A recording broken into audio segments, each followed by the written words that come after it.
हाय WhatsApp everyone, मैं हूँ Rimtan. Welcome back to my YouTube channel. दोस्तों आज मैं एक्सप्लेन करूंगी देम सीरीज का एपिसोड 8, 9 और 10। दोस्तों अगर आपने मेरे चैनल को सब्सक्राइब नहीं किया है तो इसे सब्सक्राइब कर लीजिए और बेल आइकन दबाइए ताकि आने वाले लेटेस्ट वीडियो के अपडेट्स आपको मिलते रहें। So without wasting any time let's get into the horror coaster ride of the series. अब हम लक को उसी असाइलम में एडमिट देखते हैं जहां मिसेस बोमाउंट एडमिट थी, जिसके दो रीजन थे, जिसमें से एक था कि लक ने अपनी ही बेटी को जान से मारने की कोशिश करी थी और दूसरा कि सबको लगने लगा था कि चेस्टर को लक ने ही मारा था और लक वहां भी चेस्टर की डेड बॉडी की वजह से ही पहुंची थी कि उसने एक डेड बॉडी को अपने साथ रखा था जिसने उसकी मेंटल हालत को अनस्टेबल बना दिया। इसका रीजन आपको और मुझे पता है पर वहाँ के लोगों को नहीं पता। अब ये कितना सच है या कितना झूठ या हमें आगे पता लगेगा। इसके अलावा उस मेडिकल फैसिलिटी में काफी सारी पेशेंट ब्लैक वुमेन्स थी जिनकी डॉक्टर एक वाइट थी।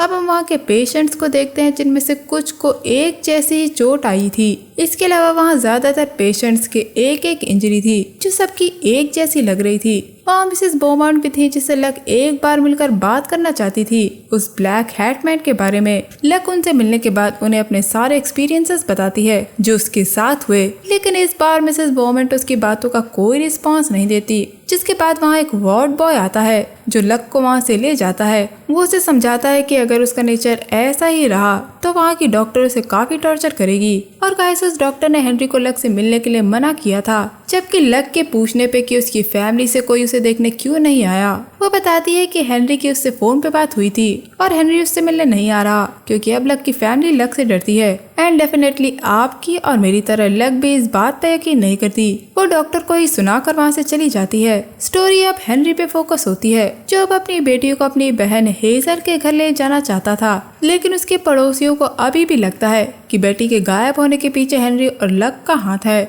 और अब हम बेटी को देखते हैं जो जॉर्ज के साथ अभी भी उसी कैबिन में थी। वो जॉर्ज को इंसिस्ट करने की कोशिश करती है कि अब वो उसके साथ रहना चाहती है और अगर वो उससे प्यार करता है तो उसे अपने साथ अपने घर में ही रहने दे। थोड़ा सोचने के बाद वो भी मना कर देता है। जॉर्ज का दिमाग एक साइको का था और बेटी को भी उसके साथ नहीं रहना था, इसीलिए वो उस पर अटैक कर देती है, पर इसका कोई फायदा नहीं होता। जॉर्ज उसे वहीं बांध करके चला जाता है। अब हम हेनरी को देखते हैं जो कि अपने घर पे था और वो न्यूज़पेपर की हेडलाइंस पढ़ता है जिसमें उसी ऑफिसर के मर्डर की न्यूज छपी थी जिसे हेनरी ने मारा था, जिसे पढ़कर वो एक बार के लिए डर जाता है और पलक झपकते ही कोई हेनरी पर अटैक कर देता है। होश आने के बाद हम उसी नेबर को देखते हैं। वो हेनरी को टॉर्चर करके हेनरी से पता लगाना चाहते हैं कि बेटी कहाँ है, लेकिन हेनरी का बार बार यही जवाब था कि उसे नहीं पता। वो हेनरी को इसलिए टॉर्चर कर रहे थे क्योंकि उसकी वाइफ लक की बहस बेटी से हुई थी। वो हेनरी के सामने उसकी बेटियों को मारने की कोशिश करता है और वहाँ हम उसी ब्लैक जोकर को भी देखते हैं जो एक तरह से हेनरी को रिप्रेजेंट कर रहा था। मतलब अभी हेनरी डरा हुआ था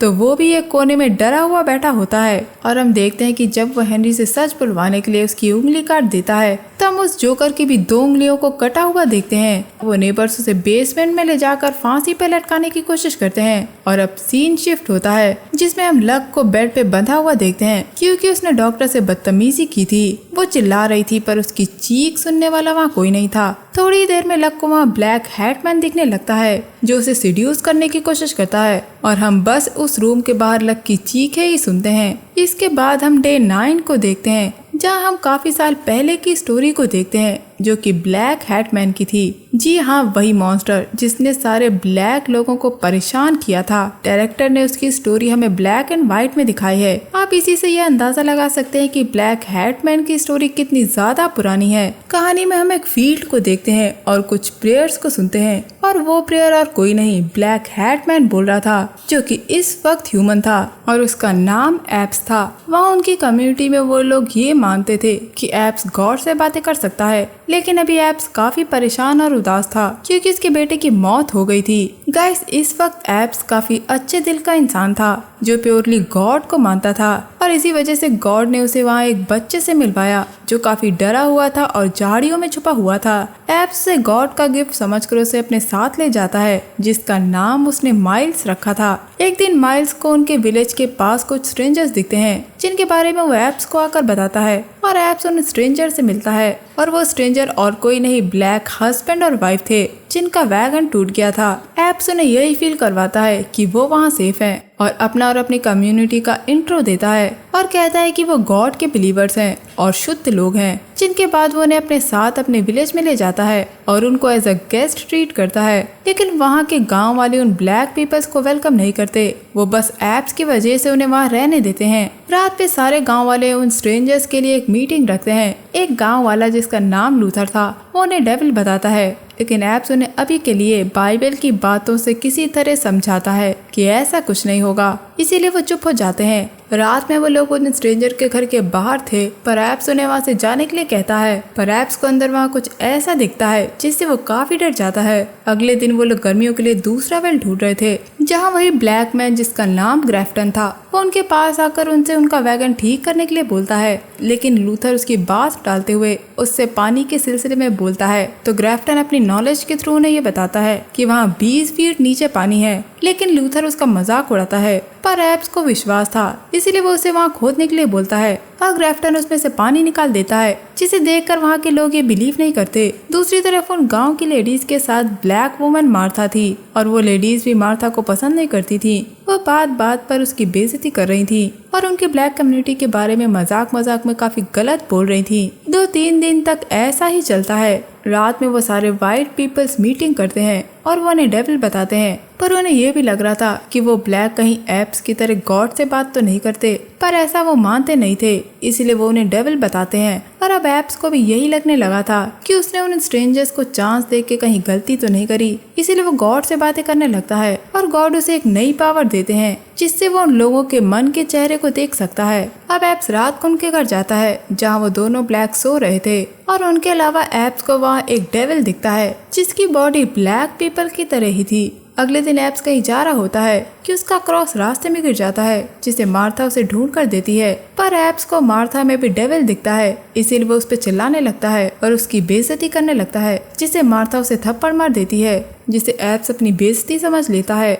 इससे एप्स काफी गुस्से में आ जाता है और उन्हें कैदी बनाकर दोनों को अलग अलग जगह बांध देता है, लेकिन वहाँ माइल्स आकर उन्हें फ्री कर देता है और अब ये ब्लैक्स अपने हॉर्स को लेकर वहाँ से भागने लगते हैं। तब माइल्स उन सारे गांव वालों को उन ब्लैक्स के बारे में बताता है कि वो भाग रहे हैं, जिसके बाद गांव वाले मार्था और ग्रेफ्टन को चर्च में लेकर आते हैं जहां एप्स भी था। अब एप्स और बाकी के गांव वाले उन पर चोरी का इल्जाम लगाते हैं क्योंकि वो हॉर्स चुरा के भाग रहे थे, जबकि वो हॉर्स उनका ही था। और अब गांव वाले उन्हें कर्ज बताने लगते हैं और उन्हें लगता है कि उनकी वजह से उनका गांव भी कर्ज हो गया है, इसीलिए अब एप्स बाइबल की कुछ लाइनें पढ़ता है और उन्हें अंधा करने के लिए कहता है। मार्था प्रेग्नेंट थी और काफी तकलीफ में थी, इसलिए ग्रेफ्टन उसके पास जाने की कोशिश करता है, लेकिन वो लोग ग्रेफ्टन और मार्था की आंखें फोड़ देते हैं। इसके बाद एप्स उन्हें कर्ज देता है कि वो कभी भी कुछ नहीं रह पाएंगे, लेकिन उससे पहले ही मार्था उसे और उन गांव वालों को ये कर्ज देती है कि वो सब उनके साथ ही चल के मर जाएंगे और मरने के बाद भी एप्स वहीं रहेगा। और तभी बाइबल जल जाती है, जिसे एप्स मार्था के ऊपर फेंक देता है और अब चर्च जलने लगता है और उस चर्च के अंदर वो सभी जल के मर जाते हैं और हम देखते हैं कि पूरा गांव भी जलने लगता है। चर्च में सिर्फ एप्स और माइल्स जिंदा बचे थे और बाकी सभी जल के मर चुके थे। एप्स काफी डरा हुआ था, तो माइल्स उसे एक बेसमेंट में ले जाता है जहाँ एप्स गॉड से बात करने की कोशिश करता है और यहाँ आता है एक ट्विस्ट और उसे आंसर गॉड के बजाय माइल्स देता है और वो उसे बताता है कि जब वो गॉड से बातें करने की कोशिश करता है तो उसे माइल्स ही जवाब देता है और एप्स को माइल्स में अलग अलग लोग दिखने लगते हैं, यानी कि माइल्स एक डेविल है जिसने एप्स को स्टार्टिंग से ही भ्रम में रखा। एप्स के हिसाब से वो गॉड से बातें करता था, बट ऐसा नहीं था, वो डेविल से बातें किया करता था। और जैसा कि आप जानते हैं डेविल जो हमेशा करता है वैसा ही उसने एप्स के साथ भी किया और वो एप्स को एक डील करने के लिए कहता है, जिसके मुताबिक अगर एप्स आज से लेके इटर्निटी तक वहाँ और वहाँ के आसपास रहने वाले सारे ब्लैक पीपल्स की लाइफ को हेल बनाएगा तो वो अपनी मर्जी से रह पाएगा,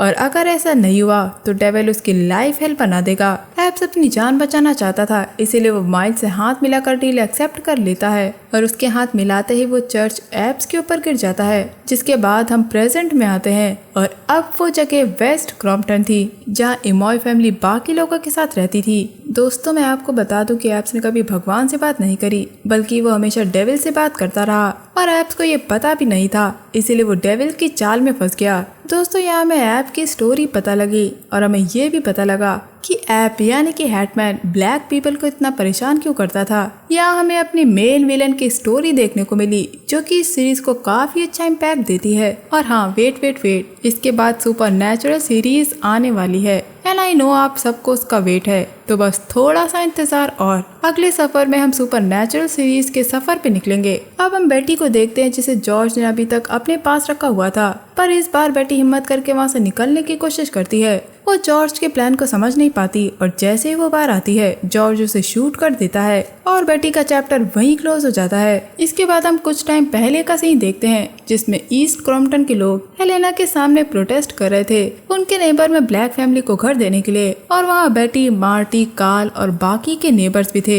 लेकिन बेटी तो मर चुकी है, लेकिन इसकी वजह से एमरी फैमिली को काफी परेशानी उठानी पड़ी क्योंकि उनके नेबर्स को लगता है कि बेटी के गायब होने के पीछे एमरी फैमिली का हाथ है, जबकि सच कुछ और ही था। और ये सीरीज का लास्ट एपिसोड है, तो गाइस इसे आप ध्यान से देखिएगा। इसके बाद हम लकी को देखते हैं जो किसी तरह वहाँ की नर्स को उसे खोलने के लिए मना लेती है। इसी चीज का फायदा उठा के लक वो इंजेक्शन उसी नर्स को लगा देती है जिससे वो वहीं बेहोश हो जाता है। और अब लक जल्दी से एग्जिट की तरफ भागती है जिसे रास्ते में वही डॉक्टर दिखती है, लेकिन लक उसका सर फोड़ के उसे जान से मार देती है। अब लक उस मेंटल असाइलम से भाग चुकी थी, जिसके बाद स्टोरी एमरी फैमिली के घर पर मूव होती है जहाँ रूबी मौका देख के एक नेबर को एक्स की मदद से मार देती है और अपने पिता को मरने से बचा लेती है। लेकिन हेनरी गुस्से में दूसरे नेबर मार्टी के पीछे गन लेकर भागता है और वो मार्टी के पैर पे गोली मारकर उसे रोक देता है। बाहर आके वो उसे गन पॉइंट पे रखता है और ये सब सुन के वहाँ के काफी नेबर्स बाहर आ जाते हैं और उनमें से मार्टी और उस नेबर की वाइफ भी थी जिसे रूबी ने मारा था। गन को देख के मार्टी हेनरी से भीख मांगता है कि वो उसे छोड़ दे। दूसरी तरफ मार्टी की वाइफ बाहर आके हेनरी को गालियां देने लगती है, जिसकी वजह से हेनरी उसकी वाइफ पे गन रख देता है और अब हेनरी को वही ब्लैक जोकर उकसाने की कोशिश करता है ताकि वो उस लेडी को मार दे, और वो लेडी प्रेग्नेंट थी। इसीलिए वो ब्लैक जोकर उसे टीज करते हुए ये भी कहता है कि जैसे उसकी वाइफ ने उसके बेटे को मारा वैसे ही वो उसके बच्चे को मार दे। गुस्से में हेनरी गोली चलाने वाला था, लेकिन तभी उसकी बेटियां आके उसे रोक देती हैं, जिन्हें हेनरी अंदर छुपने के लिए कहता है और खुद भी उनके पीछे अंदर जाने लगता है। लेकिन उनके घर का दरवाजा अंदर से लॉक था, इसीलिए वो अंदर नहीं जा पा रहा था। और अब उनके घर के अंदर भी एप्स ने एमरी फैमिली के डिफरेंट मेंबर्स के लिए डिफरेंट हेलुसिनेशन बनाना शुरू कर दिया था, जिसमें से वो ग्रेसी को मिस वेरा बनकर उसे पकड़ने लगता है। वो रूबी को उसकी मॉम की तरह फील कराता है। रूबी अपनी मॉम की तरह नहीं बनना चाहती थी और इसका फायदा एप्स उठाता है और रूबी को ऐसा फील करवाता है कि वो वैसी ही बनती जा रही थी। एक मोमेंट पे वो अपनी मॉम बनकर मरने की कोशिश करती है। अगले सीन में हम हेनरी को अंदर आता देखते हैं, जिससे उसका घर एक थिएटर की तरह दिखने लगता है जहाँ काफी लोग और वो ब्लैक जोकर था। गाइस ये उस वक्त का सीन था जब हेनरी चेस्टर और लक को घर पर छोड़कर थिएटर देखने गए थे और उसी वक्त लक के साथ वो सब कुछ हुआ था और उसके बेटे चेस्टर को मार दिया गया था। और ये सारे सीन वहाँ के थिएटर के सीन पे चल रहे थे, जिसे हेनरी बिल्कुल भी नहीं देखना चाहता था क्योंकि वो उसकी सबसे ज्यादा बुरी मेमोरी थी। लेकिन वो ब्लैक जोकर उसे जानबूझकर ये सब दिखा रहा था ताकि हेनरी का हेट व्हाइट पीपल्स के लिए और भी ज्यादा बढ़ जाए। और रूबी को वो स्पिरिट के रूप में दिख रहा था, यानी वही स्पिरिट जो रूबी के साथ रहा करती थी। यहाँ से सीन मार्टी पे फोकस होता है जो अभी भी हेनरी को मारना चाहता था, पर क्लार्क और उसकी वाइफ उसे समझाने की कोशिश करते हैं। और अब मार्टी के न मानने पे क्लार्क उसके पैर पे जिस पे गोली लगी थी उसी पे मार कर वहाँ से जाने लगता है और बाहर उसे लक दिखती है जो अपने घर जा रही थी। और एमरी फैमिली के घर के बाहर सारे नेबर आकर उन्हें गालियां दे रहे थे और उन्हें वहाँ से जाने के लिए कह रहे थे। वहाँ लक को देख के वो लोग उसे भी काफी भला बुरा कहने लगते हैं। ये सब देख के लक जोर से चिल्लाती है और सारे व्हाइट पीपल शांत हो जाते हैं। लक अब अपने घर की तरफ जाने लगती है और इस सीन को हम देखकर समझ जाते हैं कि लक ने अपने फियर को ओवर पावर कर लिया था। अंदर आते ही लक सबसे पहले ग्रेसी को मिस वेरा से बचाती है और ग्रेसी अपनी बुक से मिस वेरा की फोटो को निकाल के फाड़ देती है। मतलब उसने अब मिस वेरा से डरना छोड़ दिया है। अगले सीन में हम रूबी को देखते हैं जो अपने एक हेलुसिनेशन में थी, जहाँ ग्लोरी उसे ये कहकर डुबाने की कोशिश करती है कि वो अपनी मॉम की तरह बनती जा रही है। यही नहीं, वहाँ एप्स रूबी के सामने लक बनकर आता है और उसे जान से मारने की कोशिश करता है, पर तभी वहाँ असली लक आकर रूबी को बचा लेती है और उसे ये यकीन दिलाती है कि वो कभी भी अपनी बेटी को मार नहीं सकती। ये सुनने के बाद रूबी लक को गले लगाती है। अब लक हेनरी के पास जाती है जो अपने बेटे चेस्टर के मौत के सदमे में था। लक किसी तरह उसे संभालती है, लेकिन हेनरी अभी भी काफी गुस्से में था और अब ब्लैक जोकर उससे ये कहता है कि गन की आखिरी गोली को ऐसी जगह शूट करे जिससे उसका दर्द कम हो जाए। दूसरी तरफ लक उसे होश में लाने की कोशिश करती है और इस बार वो हेनरी को वही कहती है जो हेनरी ने पहले लक को कहा था कि उनकी 2 बेटियां हैं, पर वो उनकी हिफाजत अकेले नहीं कर सकती। ये सुन के हेनरी को होश आ जाता है और वो उस ब्लैक जोकर को शूट कर देता है। ब्लैक जोकर उससे ये कहता है कि वो भी हेनरी का ही एक रूप है, लेकिन ऐसा नहीं था। हेनरी पहले उसके चेहरे से ब्लैक पेंट साफ करता है और वो एक वाइट मैन था। यहाँ ये दिखाने की कोशिश की गई है कि हेनरी उस जोकर के बहकावे से निकल गया था और हेनरी उसकी तरह नहीं था। अब ये लोग वहाँ से निकलने की कोशिश करते हैं, पर लक को बेसमेंट में चेस्टर के रोने की आवाज आती है, जिसे सुनकर वो खुद को रोक नहीं पाती और बेसमेंट में चली जाती है, जहाँ एप्स डेविल के रूप में था और उसके साथ उसके फॉलोवर्स एक सर्किल में थे और उनके बीच में चेस्टर था, जिसे लक गोद में उठा लेती है। इसे एप्स एक गिफ्ट बोलता है जो लक को एप्स ने दिया था, लेकिन ऐसा नहीं था। ये सब एप्स की बनाई हुई हेलुसिनेशन थी, जिससे लक जल्दी ही बाहर आ जाती है और उसकी गोद से चेस्टर गायब हो जाता है। जब इसका पता लक को चलता है तो वह एप्स को डेविल कह के वहाँ से भाग जाती है और उसके जाते ही वहाँ आग लग जाती है, जिसमें एप्स और उसके फॉलोवर्स सब खत्म हो जाते हैं, क्योंकि एप्स ने ये डील करी थी कि उसे जिंदा रहने के लिए ब्लैक पीपल्स की लाइफ को हेल बनाना पड़ेगा और अगर वो इसमें फेल रहा तो उसकी लाइफ हेल बन जाएगी। और अब ऐसा ही हुआ था, क्योंकि एमरी फैमिली अब ऐप से नहीं डरती। एंड सीन में हम एमरी फैमिली को उस घर से बाहर आता देखते हैं, जिसके सामने फायर और फायर के बाद वाइट पीपल और पुलिस थी जो उनकी तरफ गन लेकर खड़ी थी। और बस ये सीरीज यही एंड हो जाती है। गाइस, ये सीरीज अच्छी है पर थोड़ी स्लो है। दोस्तों, 90s के टाइम पे अमेरिका में वाइट पीपल ब्लैक पीपल से काफी ज्यादा नफरत करते थे। वो उन्हें अपनी बराबरी का नहीं मानते थे। हालांकि ये काफी हद तक कम हो गया है। इसके अलावा अगर आपको इस सीरीज में कुछ ना समझ आया हो तो आप मुझसे कमेंट सेक्शन में पूछ सकते हैं। तो दोस्तों, ये था मेरा सीरीज एक्सप्लेनेशन देम सीरीज को लेके। उम्मीद करती हूँ आपको ये सीरीज एक्सप्लेनेशन पसंद आया होगा। अगर आपको ये सीरीज एक्सप्लेनेशन पसंद आया है तो मेरे चैनल को लाइक, शेयर और सब्सक्राइब जरूर करिएगा। तब तक के लिए stay safe, keep hunting, lots of love.